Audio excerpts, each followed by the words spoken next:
क्या माजरा है, कब की घटना है और कौन इंस्पेक्टर या दरोगा थे? और सुभाष नगर की घटना है। उस समय तैनात थे धर्मेंद्र रतोला।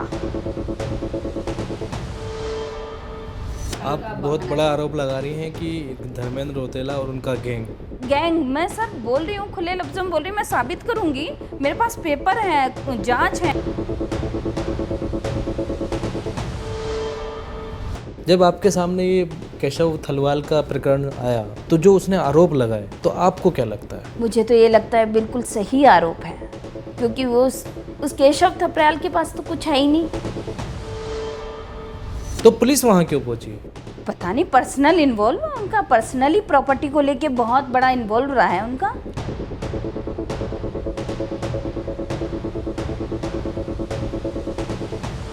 तो ये ज़मीन को लेकर डिस्प्यूट था? ज़मीन को नहीं, बुजुर्ग लोग थे, उनका कोई था नहीं।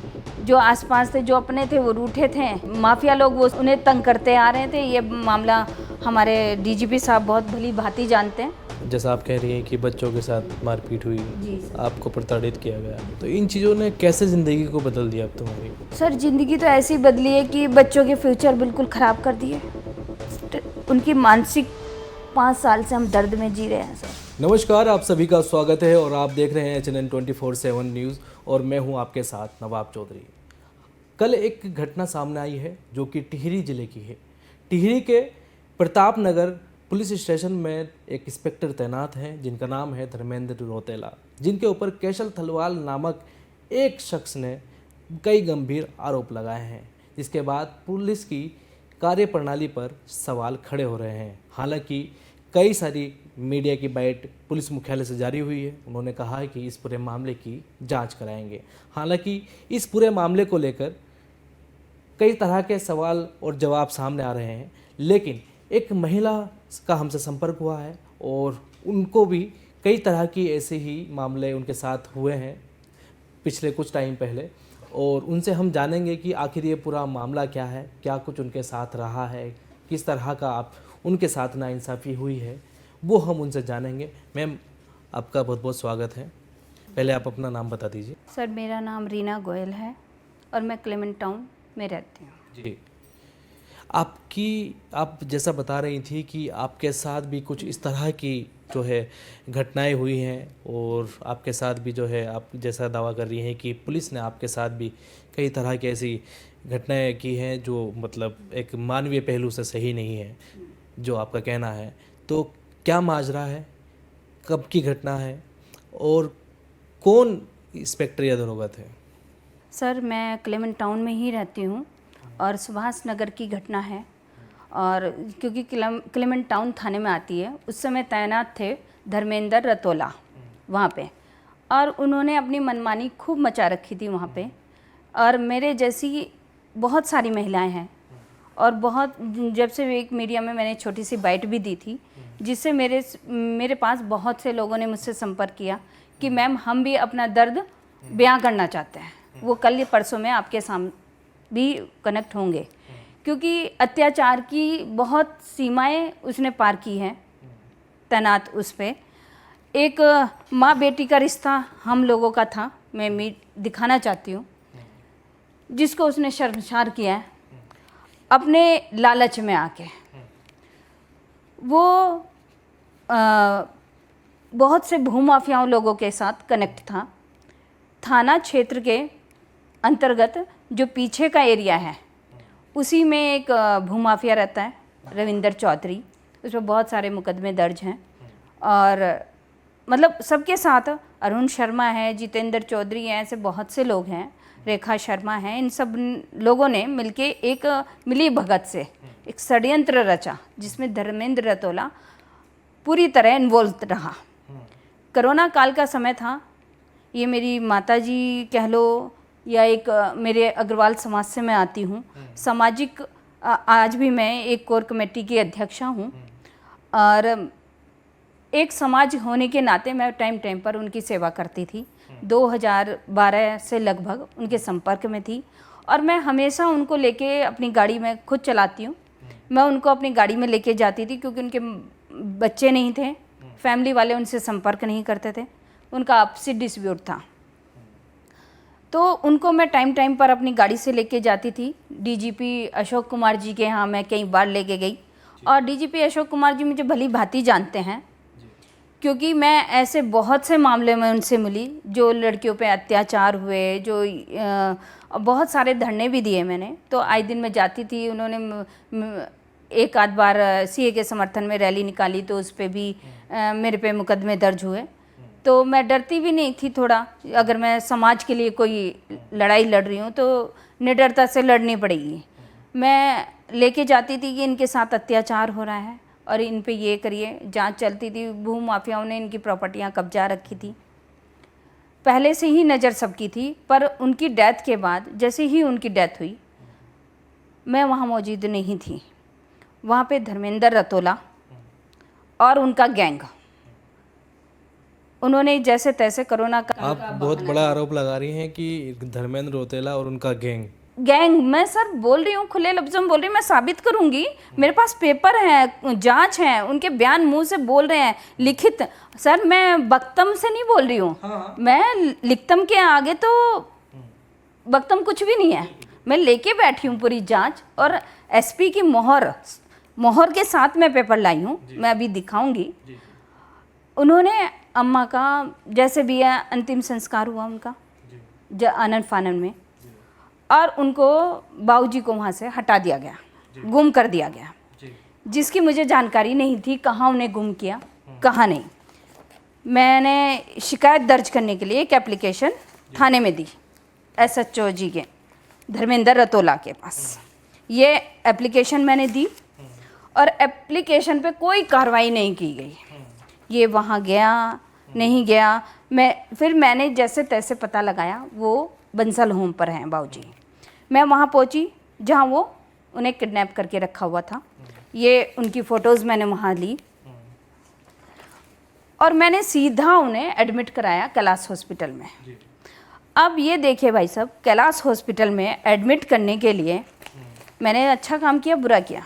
अच्छा नहीं, किया। आपने तो मानवीय व्यवहार, किसी बुजुर्ग को, किसी उसको मैंने हॉस्पिटल में एडमिट किया, मैंने कोई गलत काम नहीं किया। मेरे पास आज भी सारी वीडियो हैं, ऑडियो हैं, धर्मेंद्र रतोला की भी ऑडियो हैं मेरे पास। तो वहाँ पे पुलिस भेजी गई, मैंने फेसबुक पे भी डाला।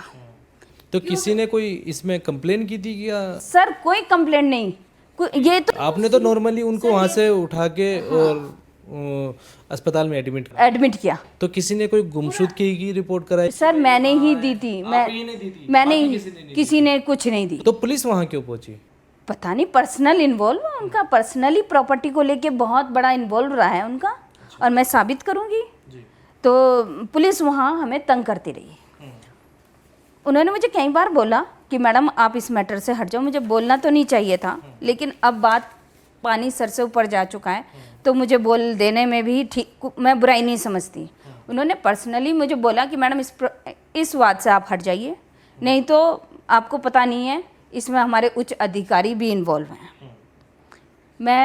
मैंने कहा सांच को आँच क्या, मैंने कहा मैं लड़ूंगी पर मैं ऐसे हाथों में नहीं जाने दूंगी चीज़ें। सर फिर मैं, तो ये ज़मीन को लेकर डिस्प्यूट था? ज़मीन को नहीं, बुजुर्ग लोग थे, उनका कोई था नहीं। जो आसपास थे, जो अपने थे वो रूठे थे, जो वैसे थे ये माफिया लोग, वो शुरू से उनके साथ उन्हें तंग करते आ रहे थे। ये मामला हमारे डीजीपी साहब बहुत भली भांति जानते हैं कि उनके साथ शुरू से प्रताड़ना रही है, और मैं समय समय पर उनके ऑफिस भी जाती रही हूँ। तो ऐसा नहीं है पुलिस जानती नहीं है, सब कुछ पता था पुलिस को। मुझे केवल टॉर्चर किया गया, अत्याचार किया गया। जब उनकी हमने जितनी भी, मैं आज सारी लाई हूँ, जो हमने तहरीर दी, प्रार्थना पत्र दिए, मुकदमे दर्ज करने के लिए, उस पर कोई सुनवाई नहीं हुई है। हम जैसे तैसे, उन्होंने, बाबूजी जिंदा थे, जिंदा होने के बावजूद उन्होंने सील लगा दी मकान पे। हमने पूछा सील क्यों जी? 112 पे कॉल आया था, सीनियर सिटीज़न है, उनकी सेफ्टी के लिए लगा दी। और मैंने कहा चलो सील लगा भी दिया, मैं तो कोई दिक्कत नहीं है, सील लगा भी दी, चलो सेफ्टी में। आशीष रब्यान जी थे, वो मौके पे आए और मैं बात करा रही हूँ यूएसए से, वो रिकॉर्डिंग मेरे पास है सर, सबूत के साथ मैं बैठी हूँ कि मेरी प्रॉपर्टी सील मत करो। उन्होंने नहीं सुना, सिर्फ अपनी दादागिरी की और सील लगा दी। जब वो बाबूजी अस्पताल से आए, वहाँ खोला गया, अम्मा की तेरहवीं की गई, सब कुछ वहाँ हुआ, क्योंकि वहाँ पे कोई ऐसा था नहीं मेरे अलावा, बच्चे थे मेरे। कोरोना काल में उनकी भाई अपने आप को भी बचाना था, उन्हें भी बचाना था। मुझे लगा कि मुझे फंसा रहे हैं, षड्यंत्र कर रहे हैं। मैं पल पल की रिपोर्ट, मुझे पता नहीं था ऐसा मेरे साथ होगा, मैं पल पल की रिपोर्ट चैट्स के माध्यम से दे रही थी। आप किसको दे रहे थे? ये यूएस से भेज रही थी।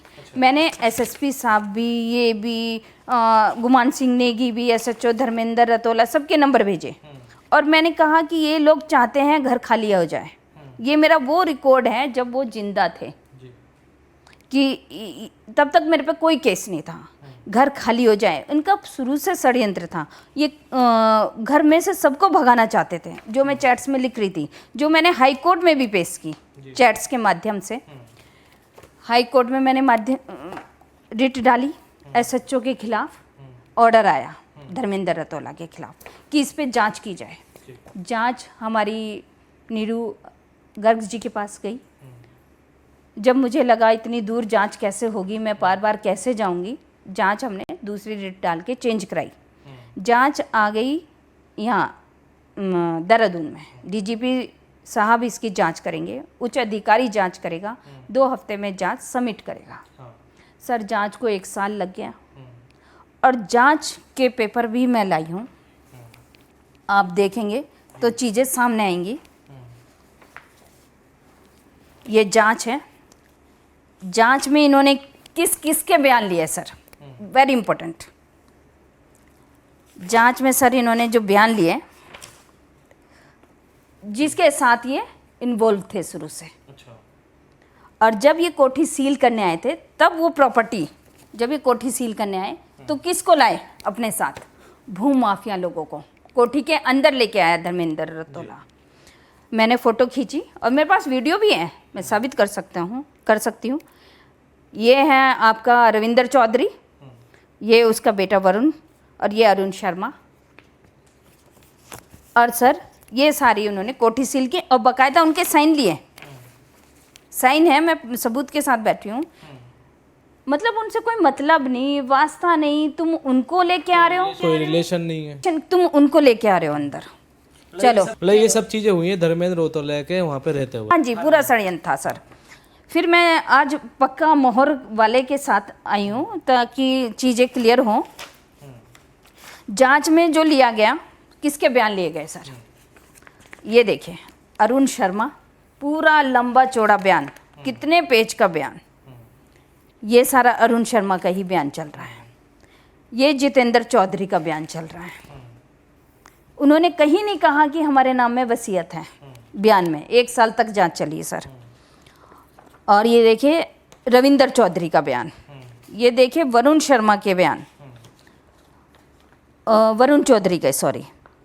और ये देखिए आप बाकी सारे पुलिस वालों के बयान जो वहाँ तैनात थे। भूपेंद्र चौधरी के बयान, उप निरीक्षक आशीष रब्यान के बयान, रजनी चमोली के बयान, गुमान सिंह नेगी के बयान। मतलब पूरा, भाई तुम जांच किससे करा रहे हो? हम मेहनत कर रहे हैं, हम हाई कोर्ट जा रहे हैं, हम पैसा फूक रहे हैं, एडवोकेट कर रहे हैं, और तुम, मतलब ये क्या बात हुई? पुलिस से ही जांच हो रही है, निष्पक्ष जांच नहीं हुई सर मेरी। और ये सारे पुलिस वालों के बयान लिए गए, यहाँ तक कि क्लर्क तक के बयान लिए गए उसमें, जो क्लेमेंट टाउन में थे, संजय कुमार। मतलब ये वो चिट्ठा है सर। फिर 1 साल तक जब ये चली, उसमें किसी ने नहीं कहा कि हमारे नाम में विल है।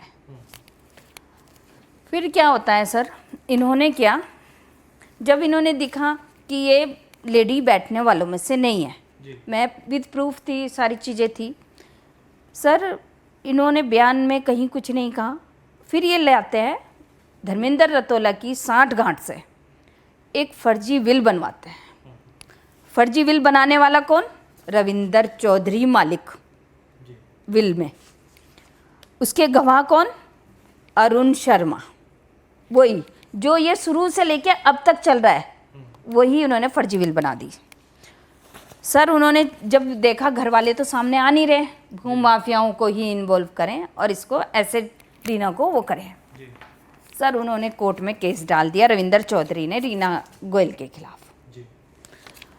फर्जी विल का कोई मुकदमा दर्ज नहीं इनके नाम में, पूरी मिली भगत से कोई मुकदमा दर्ज इन पे नहीं। जब कोर्ट में साबित हुआ कि वो फर्जी है विल, के भाग गए, मेरे सामने टिके नहीं, उन्होंने विड्रॉल कर लिया केस, वसीयत वाला। हाँ, क्योंकि ये मिली भगत थी सबकी। जब इन्होंने सालों साल बीत गया, 5 साल का संघर्ष है सर मेरा, कैसे कैसे उन्होंने प्रताड़ित किया, सब मैं हाई कोर्ट के पेपर लाई हूँ, सब चीज़ लाई हूँ। और जांच में जब 1 साल की जांच में ये दोषी पाया गया, धर्मेंद्र रतोला दोषी, इसने हमें दोपहर में हम गए शिकायत लेके, वहाँ हवन हो रहा था, क्योंकि मैं बाबूजी के साथ ही, अम्मा बाबूजी के साथ वहाँ रह रही थी। मैंने ही 13वीं की थी, बाबूजी तो बहुत बुजुर्ग थे, उनकी भी 13वीं मैंने ही की थी। और मतलब वो हमसे छीन के प्रॉपर्टी ऐसे घुमाना चाह रहा था, भूमाफियाओं के थ्रू अपने अंडर लेना चाहता था। सर हम शिकायत करने गए, उसने तुरंत कुछ नहीं पूछा हमसे, मार धाड़ शुरू कर दी पुलिस वालों के साथ। आगे एक नोटियाल था, उसे खड़ा कर दिया गया। हमारे साथ बहुत सारे लोग थे, ज़रूरत पड़ेगी हम सबको बुला लेंगे, जो ये तमाशा देख रहे थे। उसने तुरंत बच्चों के साथ इतनी मारपीट शुरू करी, मेरे मोबाइल छीन लिए, मुझे एक कमरे में बंद कर दिया, एक मोटा पट्टा उन्होंने साइड में रखवा दिया। उन्होंने मेरे बच्चों के अंदर इतना टेरर बिठाने की कोशिश की, उनका शारीरिक शोषण, उनका मतलब क्या क्या मैं बताऊं सर। मेरे बच्चे 18 साल के सर, और उनकी कोई गलती नहीं। बच्चे क्या वहाँ कब्जा कर रहे थे या कुछ कर रहे थे, उसे कुछ नहीं समझ आ रहा था मैं केस क्या करूं। उसने एक उसको बनाया वादी, राजपाल रावत का, और 151 का मुकदमा दर्ज कर दिया। उसी टाइम पे इसने सर 4 मुकदमे दर्ज किए, और शिकायत करता कोई नहीं। कहता है जी 112 से कॉल आई थी हमें। अरे भाई तेरा पर्सनली इन्वॉल्व है ना प्रॉपर्टी में, 112 से कॉल आई तेरे को, ये तो देखो लिखित में कौन दिया। तुमने फर्जी मुकदमा किया मेरे पे, फर्जी मुकदमा किया, और फर्जी मुकदमे में रात में तुमने बच्चे को बारी बारी से बुलाया। हम सीसीटीवी फुटेज मांग रहे तो कह रहे बंदरों ने खराब कर दी। क्या है ये सब? तुम एक छोटे छोटे बच्चों को बारी बारी से बुला रहे हो और पीट रहे हो, और उससे क्या क्या बातें कर रहे हो। मतलब कितना उसका टेरर। आज भी मेरे बेटे के मेरे पास 20 कॉल हैं सर, मैं दिखा दूँ तो। इतना मानसिक प्रेशर है बच्चों पे, लेकिन मैंने कैसे कैसे बच्चों को अपने संभाला है। और हम आत्महत्या के कगार पे पहुंच गए थे सर। 24 घंटे से ज़्यादा वो थाने में नहीं रख सकते हैं। तो उस दिन उसने अगले दिन इतना षड्यंत्रकारी, ये धर्मेंद्र रतोला है, उस दिन वो छुट्टी कर गया ताकि मेरे पे कोई दोष ना आए, गुमान सिंह नेगी पे दोष आ जाए। जब हमें ले आया 24 घंटे के बाद, काफ़ी देर, ताकि लेट हो जाए और ये जेल जाए, हम लोग जेल जाए, पूरा उसने ये बना रखा था सर। हमें लेके गए, जब हमें लेके गए उससे पहले उन्होंने मेरे बच्चों को बुलाया, मुझे बुलाया, हमारे फ़ोटो ऐसे क्लिक कराए खड़े होके, मुंह पे वो बांध के, जैसे हम कितने बड़े क्रिमिनल हैं। मेरे 18 साल के बच्चे। उसने इतना हम पे अत्याचार करने के बाद उसने सारी हदें पार की। बड़ी गाड़ी मंगाई सर उसने, जिसमें क्रिमिनल लोग जाते हैं, उसमें हमें भेजा गया सर। मेरे बच्चों को हथकड़ी लगा के भेजा गया। एक एक बच्चे के पीछे 2-2 पुलिस वाले हैं, मेरे साथ लेडीज़ पुलिस। हमारा झल्लूस सर, पूरा झल्लूस निकलवाया। हमारे जाने से पहले वहाँ पूरी मीडिया बुला रखी थी। इसमें कुछ राजनीतिक लोग भी जुड़ गए थे, क्योंकि मैं पार्टी की प्रदेश मंत्री रही और मेरा सामाजिक कार्य बहुत रहा। वो मेरे सामाजिक कार्य को देखते हुए मुझे बनाया गया। तो इसमें होता भी है, कोई ऊपर जा रहा है तो उसे नीचे कैसे किया जाए, उसको शायद मिली। वक्त मिलेगा तो कभी उन्हें भी चित करेंगे। चीज़ें तो खुलती हैं, कर्मों का फल सर मिलता है। सर मेरे बच्चे जैसे तैसे, वहाँ हम कोर्ट गए, कोर्ट में जज साहब ने फटकार लगाई, ये धाराएं छोटी धाराएं हैं, तुम्हें थाने से इन्हें छोड़ देना था। उसको पसीने आ रहे थे, हमें छोड़ दिया गया, जमानत पे हमें रिहा कर दिया। सारी मीडिया में ये फैला दिया गया सर कि हम जेल चले गए, आज भी गूगल पे देखेंगे तो जेल गई, जेल गई, जेल गई। सर इतना हरेसमेंट हुआ, रात में बच्चों के साथ क्या हुआ मुझे नहीं पता, पर मेरे बच्चों ने ये तो बता दिया था कि मम्मी हमें ढंग से हमें पेला गया, ढंग से। माँ हूँ ना, बर्दाश्त नहीं कर सकती, तो बच्चों ने कुछ चीज़ें छिपाई। आज सर मेरे छोटे बेटे का आप शरीर देखेंगे ना, उसके बाद, उस हादसे के बाद उसका शरीर डबल हो गया है, इतने हार्मोन्स उसके चेंज हो गए। ऐसा उसने क्या किया, क्या पिलाया, क्या किया सर मुझे नहीं मालूम, मेरे पास कोई सबूत नहीं है। अब होंगे कैसे, सीसीटीवी फुटेज तो वो देते नहीं। 5 साल पुराना मेरा केस, और आज भी जब मैं सोचती हूँ तो मेरी रूह कांप जाती है। और देखो सर, इतना अत्याचार, और इतनी उसे किस किस लोगों की सपोर्ट है, इस पे सपोर्ट तो बहुत भारी है। शिकायत की आपने उनकी पुलिस में? सर मैं पुलिस प्राधिकरण, ऐसा मैंने कोई द्वार नहीं छोड़ा जहाँ मैंने उसकी शिकायत ना की। एसएसपी, डीजीपी, पोर्टल पे आईजी, डीआईजी, सब कुछ, ऐसा कोई दरवाजा नहीं था जहाँ मैंने नहीं छोड़ा। मैंने सोचा पैसे में आग लग जाए, कोई नहीं, मैं इसको बताऊंगी ताकि मेरे अलावा किसी और का ऐसे ना हो। सर जांच में दोषी आया, मैं बार बार आरटीआई डाली, मैंने कितनी आरटीआई डीजीपी साहब को डाली कि सर जब ये आपकी जांच में दोषी पाया गया है तो आपने इस पे कौन सी कार्रवाई की। सर जवाब आता है मेरे पास ये कि हमने कड़ी चेतावनी दे दी। इतना प्रताड़ित करने के बाद? हाँ, हमने उसे कड़ी चेतावनी दे दी। आपने अगर कड़ी चेतावनी उसे दे दी तो ये केशव भाई के साथ क्यों करता वो, क्योंकि उसे कड़ी चेतावनी मिली ही नहीं, उसके माई बाप बैठे हैं सर ऊपर। कड़ी चेतावनी मिलती तो वो ऐसा करने से पहले डर जाता। सर मेरे से अलग और भी माएँ हैं जिन्होंने इसके प्रताड़ित करने पे मानसिक टॉर्चर हुए बच्चे। एक यंग बच्चा है, कल मेरे पास फ़ोन आया था, यंग बच्चा था सर, 24 साल की उम्र होगी उसको, इतना मारा उसने धर्मेंद्र रतोला ने। ये दूसरा केस है, उसका पैर तोड़ दिया। और सर वो डिप्रेशन में इतना, उसकी माँ ने उसे हिमाचल भेज दिया। अब वो भी कल आएगी, वो भी कल आएंगी। उसने अपना जवान बच्चा खो दिया सर, कहाँ लगेगी इसको बद्दुआएं। हम सर आ गए, बच्चों ने, मेरे बच्चों का माइंड देखिए कैसे क्रिमिनल बनाता है छोटे बच्चों को।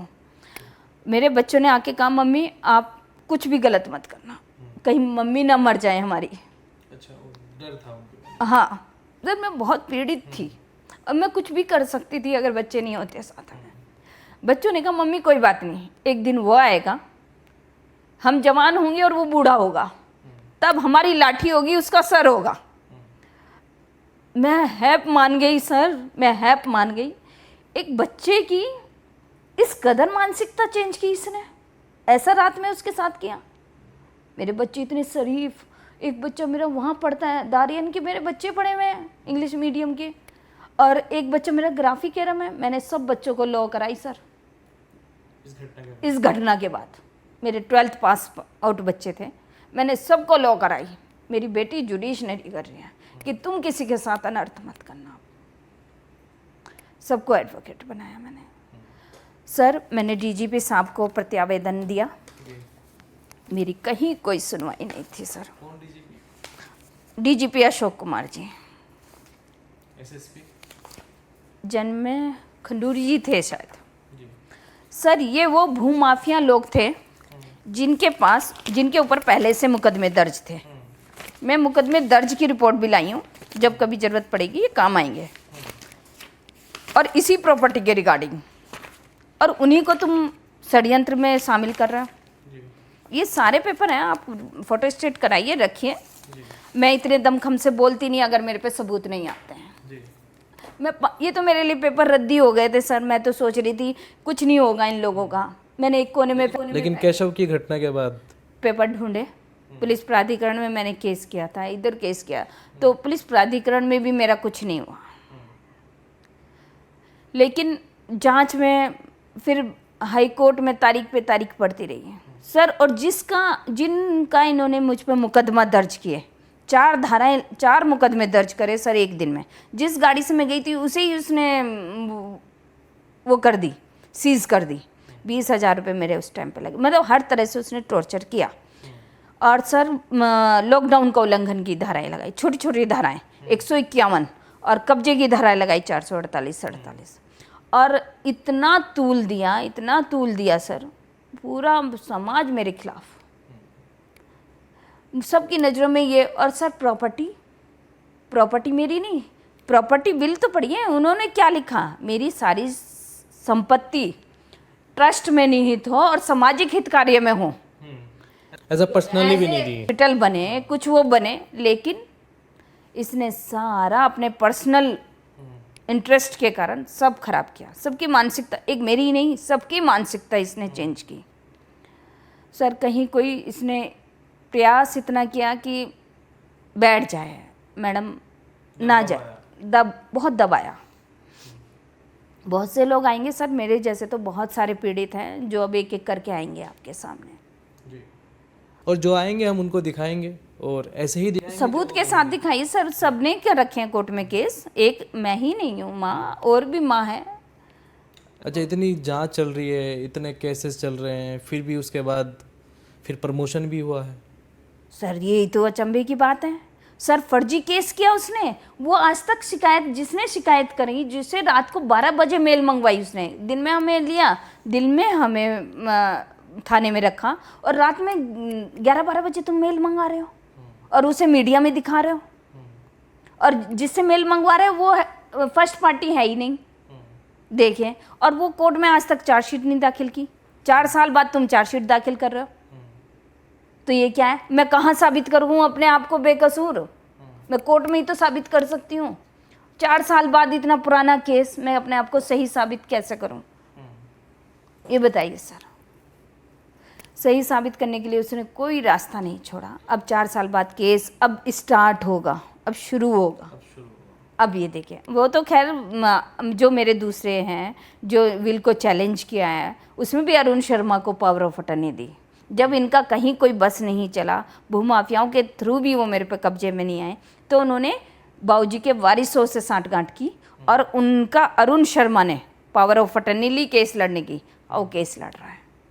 ये देखिए किस हर हदें पार की गई है सर, हर हदें। अच्छा, वो जो घटनाएं हुई आपके साथ, जैसा आप कह रही हैं कि बच्चों के साथ मारपीट हुई, आपको प्रताड़ित किया गया, तो इन चीज़ों ने कैसे ज़िंदगी को बदल दिया अब तुम्हारी? सर ज़िंदगी तो ऐसी बदली है कि बच्चों के फ्यूचर बिल्कुल ख़राब कर दिए। उनकी मानसिक 5 साल से हम दर्द में जी रहे हैं सर। पल पल हमें डर लगा रहता है। जब भूमाफिया इधर उधर का लग जाएगा तो सोचेंगे एक सिंगल लेडी है, जब मर्जी तब उसको हम कुछ भी कर सकते हैं। जब पार नहीं पसती तो कुछ भी इंसान अंजाम दे सकता है घटना को। मैंने अपने घरों में कैमरे लगवाए सर, मैंने डॉग पाला, मैंने स्कूटर चलाना छोड़ दिया सर, मैं अपने बच्चों को सेफली रखने लगी।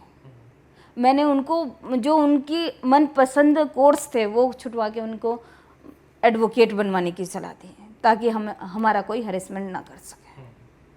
तो ये देखिए लाइफ को, और आज बच्चों के रिश्ते होने में दिक्कत होगी आने वाले टाइम में। हमें सामाजिक प्रतिष्ठा हमारी 0 बट गई। अगर उस समय, मैं सोचती हूँ कि उस समय अगर मेरी बात सुनी जाती तो सारी चीज़ें क्लियर हो सकती थी, लेकिन पल्ला झाड़ लिया गया हमसे भी, समाज ने भी और पार्टी ने भी। पुलिस तो इन्वॉल्व थी सर, पुलिस तो हमारे खिलाफ थी। अब ये देखिए एक लेडी किस से लड़ती है, इतना भ्रम फैलाया, इतनी उल्टी सीधी वीडियोस चलाई, ऑडियो चलाई बेवजह, जो मेरी आवाज़ पता नहीं कहाँ कहाँ से बातें लाई। बहुत बड़ा षड्यंत्रकारी है सर। आज भी देखो वीडियो, जब मैंने देखी, ये चेहरा कुछ और वो चेहरा कुछ और। इसके पीछे रीज़न क्या था? इन सब चीज़ों के जो पीछे रीज़न था, मोटिव क्या था, इंटेंशन क्या था? प्रॉपर्टी क्रैप करना।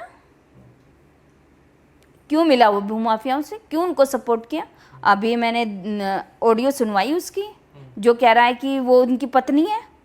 भाई पत्नी को तो तुमने दफना दी, वो सॉरी अंतिम संस्कार कर दिया, तो तुम दूसरी पत्नी कहाँ से ला रहे हो? अभी ऑडियो कहोगे तो मैं अभी सुनवा दूंगी सर। तो उसकी तो सारी खुले चिट्ठे हैं, फिर भी उसका कुछ नहीं बिगड़ता सर। सर शासन की ढील है, ढील है भाई। बहुत लोग बैठे हैं उसके सर पे। धमकी देता था मैं, तुम मेरा कुछ नहीं बिगाड़ सकते हैं।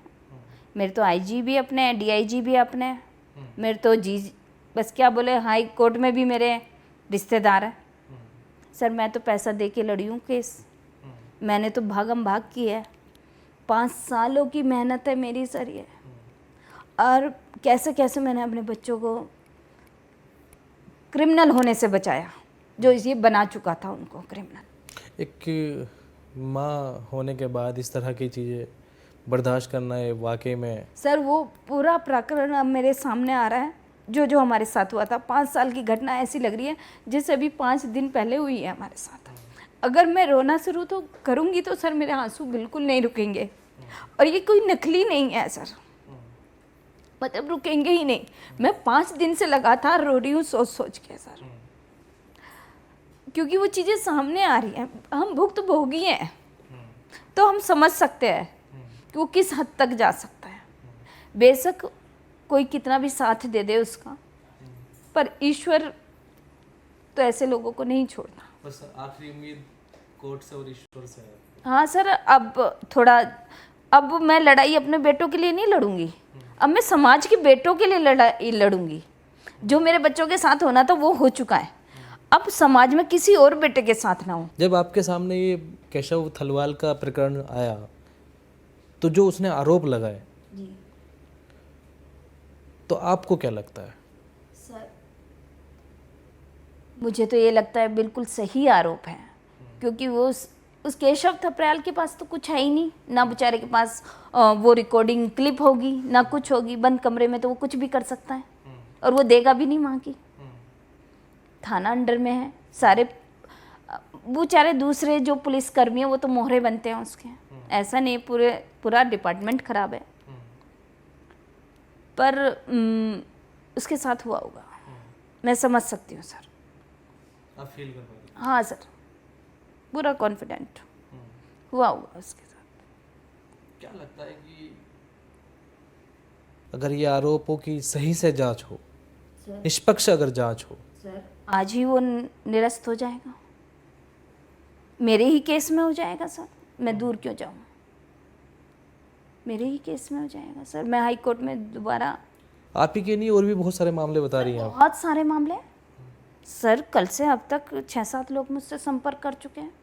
मैंने कहा जैसे हम आए हैं, डरते हैं ना सर लोग, बाग बेचारे गरीब कहाँ तक लड़ेंगे केस।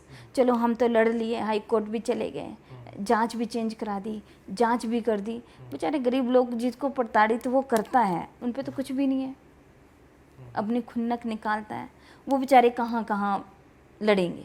जब मुझ जैसी लेडी 5 साल केस लड़के इनको रद्दी में पेपर को डाल के अकेले बैठ गई, खून के घूंट पी के बैठ गई, बच्चों को समझा लिया, तो सर और गरीब लोगों का क्या होगा? वो तो बेचारे मुंह भी नहीं खोलते होंगे।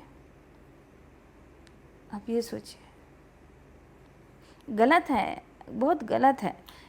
इस सिस्टम को लेके क्या कहोगी आप, जो सिस्टम है ये? सर सिस्टम ऊपर से ही चलता है, उसको इतनी पावर किसने दी? सोचने वाली बात है। वो निडर बेखौफ हो गए, इतने बड़े अत्याचार करता है। सर मैं ही एक माँ नहीं हूँ, और भी माएँ हैं जिन्होंने अपने अपने जवान बेटे खोए हैं। बताएंगी वो अपना दर्द, बताएंगी वो अपना दर्द, आएगा खुला चिट्ठा।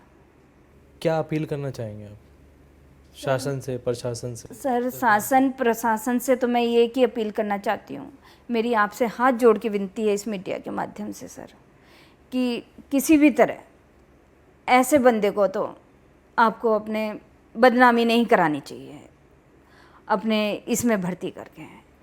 बस एक छोटा सा योगदान, जिन्हें कितनी माएँ बचेंगी इस दर्द से पीड़ित से, कितने बेटे बचेंगे सर। आप अपना सहपाठी कह लो, रिश्तेदार कह लो, उसके चक्कर में आप किसी और की डेथ ना हो, आप आपसे बस यही रिक्वेस्ट है हाथ जोड़ के कि आप संज्ञान में मिलें, नहीं तो एक मछली पूरे तालाब को गंदा करती है सर।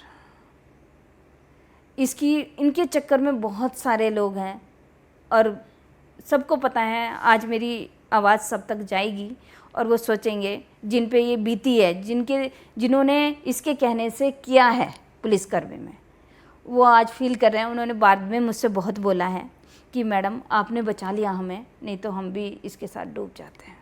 क्योंकि मैंने किसी और की शिकायत नहीं की, क्योंकि वो आके मुझसे पर्सनली मिले हैं। गुमान सिंह नेगी जी भी मिले हैं, बहुत लोग मिले हैं कि मैडम बदनामी हमारी पूरी हुई है, क्योंकि सर उसने तो घर में पूरा खकोला मारा है। अब हम ये तो नहीं कह सकते क्या किया है क्या नहीं किया है, पर पूरा इन्वॉल्व तो हो रहा है। तो आज हमने मिलवाया है रीना गोयल जी से, जिन्होंने अपना दर्द बताया, अपनी पीड़ा बताई और ये पिछले 5 साल उनकी ज़िंदगी के कैसे गुज़रे, उनके बच्चों के कैसे गुज़रे वो बताया। हमारी भी अपील है कि जब इस तरह के मामले सामने आते हैं तो पुलिस के बड़े अधिकारियों को संज्ञान लेना चाहिए और उन मामलों की निष्पक्षता के साथ जांच होनी चाहिए, ताकि आम जनता का कानून पर विश्वास बना रहे। जो पुलिस खुद को मित्र पुलिस कहती है वो मित्र बनी रहे, ना कि दुश्मन। धन्यवाद। देखते रहिए HNN 24/7।